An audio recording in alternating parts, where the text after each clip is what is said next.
ओम नमः शिवाय। स्वागत है आप सभी का मेरे राधे कृष्ण ब्रजधाम यूट्यूब चैनल पर। आज मैं आपको भगवान शिव की पूजा विधि, ज्योतिर्लिंगों का वर्णन, साथ ही सोमेश्वर यानी सोमनाथ ज्योतिर्लिंग का कैसे प्रकट हुआ, ये सभी कथा सुनाऊंगा। कोटि रुद्र संहिता में शिव के 12 ज्योतिर्लिंगों का वर्णन मिलता है। ये ज्योतिर्लिंग इस प्रकार से हैं: सौराष्ट्र में सोमनाथ, श्रीशैल में मल्लिकार्जुन, उज्जैनी में महाकालेश्वर, ओंकार में अमलेश्वर, हिमालय में केदारनाथ, डांकनी में भीमेश्वर, काशी में विश्वनाथ, गोमती तट पर त्र्यंबकेश्वर, चिताभूमि में बैद्यनाथ, सेतुबंध में रामेश्वर, दारुक वन में नागेश्वर और शिवालय में गुमनेश्वर हैं। इसी संहिता में भगवान विष्णु द्वारा भगवान शिव के सहस्त्र नामों का वर्णन भी मिलता है। साथ ही शिवरात्रि के महत्व के वर्णन में व्याघ्र की कथा, किस प्रकार से भगवान शिव ने उन पर कृपा की। भगवान केदारेश्वर ज्योतिर्लिंग के दर्शन के बाद बद्रीनाथ में भगवान नर नारायण का दर्शन करने से मनुष्य के सारे पाप नष्ट हो जाते हैं। तस्यैव रूपम दृष्ट्वा च सर्व पापे प्रमुच्यते, जीवन मुक्त भवेत सोऽपि यो गति बद्री बने। अज्ञान के नाश से ही सिद्धि प्राप्त होती है। शिव पुराण का अध्ययन करने से अज्ञान नष्ट होता है। जो व्यक्ति नियमित रूप से महाकाल भोलेनाथ का पूजन करते हैं, उनके जीवन में आ रहे सारे दुख और परेशानियां दूर हो जाती हैं। ज्योतिर्लिंग के प्रादुर्भाव की एक पौराणिक कथा प्रचलित है। कथा के अनुसार राजा दक्ष ने अपनी 27 कन्याओं का विवाह चंद्रदेव से किया था। 27 कन्याओं का पति बनकर चंद्रदेव बेहद खुश थे। सभी कन्याएं इसी तरह विवाह से प्रसन्न थीं। इन सभी कन्याओं में चंद्रदेव सबसे अधिक रोहिणी नामक कन्या से प्यार करते थे।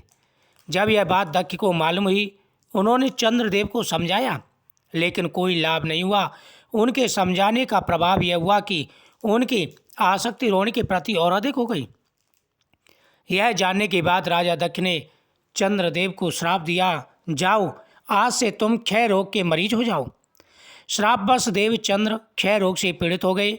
उनके सम्मान और प्रभाव में भी कमी हो गई। इस श्राप से मुक्त होने के लिए वे भगवान शिव की शरण में गए। उससे पहले वह ब्रह्मादेव की सभा में गए। इस श्राप से मुक्ति का ब्रह्मदेव ने यह उपाय बताया: जिस जगह पर आप सोमनाथ मंदिर है, उस स्थान पर जाकर आप भगवान शिव की तपस्या करें। भगवान ब्रह्मा जी के कहे अनुसार भगवान शिव की तपस्या उपासना करने के बाद चंद्रदेव श्राप से मुक्त हो गए। उसी समय से यह मान्यता है कि भगवान चंद्र इस स्थान पर शिव तपस्या करने के लिए आए थे। तपस्या पूरी होने के बाद भगवान शिव ने चंद्रदेव से वर मांगने के लिए कहा। इस पर चंद्रदेव ने वर मांगा कि हे भगवान, आप मुझे श्राप से मुक्त होने का उपाय बताइए, मेरे अपराध को क्षमा करें। इस श्राप को पूरी तरह से समाप्त करना भगवान शिव के लिए भी संभव नहीं था। मध्य का मार्ग निकाला गया कि एक माह में जो पक्ष होते हैं, एक शुक्ल पक्ष और एक कृष्ण पक्ष, उनका यह श्राप नहीं रहेगा, परंतु इस पक्ष में इस श्राप से ग्रस्त रहेंगे। शुक्ल पक्ष और कृष्ण पक्ष में भी एक एक पक्ष में घटेंगे और बढ़ेंगे। चंद्रदेव ने अपने शिव की यह कृपा प्राप्त करने के लिए उन्हें धन्यवाद कहा और उनकी स्तुति की।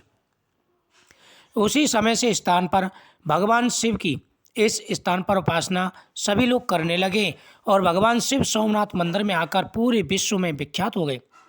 देवता भी इस स्थान को नमन करते हैं। इस स्थान पर चंद्रदेव भी भगवान शिव के साथ स्थित हैं। जो व्यक्ति नियमित रूप से भगवान शिव की पूजा करते हैं, उनके सभी मनोरथ पूरे हो जाते हैं। धन बढ़ता है, सुख समृद्धि बढ़ती है, जीवन में आ रही सारी समस्याएं दूर हो जाती हैं। प्रत्येक व्यक्ति को भगवान शिव के ज्योतिर्लिंगों का प्रतिदिन पाठ करना चाहिए और भगवान शिव की पूजा करनी चाहिए। कथा को शेयर करें, चैनल को सब्सक्राइब करें। ओम नमः शिवाय।